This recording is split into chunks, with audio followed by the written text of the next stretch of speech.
Hi guys, જય રામાપીર. આજે આપણે અને ભાઈ ને એમના ફ્રેન્ડ ત્રણેય જઈ રહ્યા છે માતાજીના મંદિરે. આજે રવિવાર હતો અને જુઓ ભાઈ, ત્યાં પહોંચ્યા અને ખૂબ જ પાણીની અંદર ફસાઈ ગઈ ગાડી.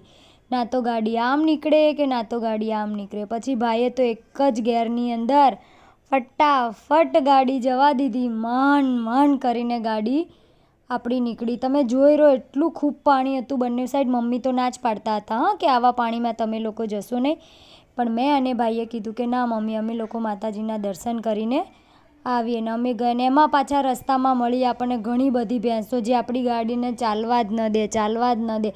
આજે માતાજીએ વિચાર્યું હતું કે ભાઈ આ લોકોને એકદમ શાંતિથી પહોંચવા દેવા છે, આમને આજે જલ્દી નથી પહોંચવા દેવા.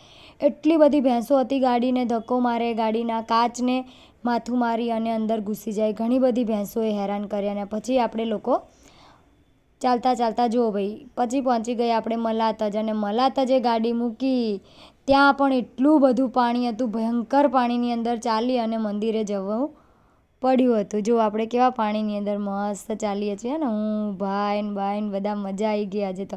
છેવટે પણ અમે પહોંચી ગયા છીએ મંદિરમાં.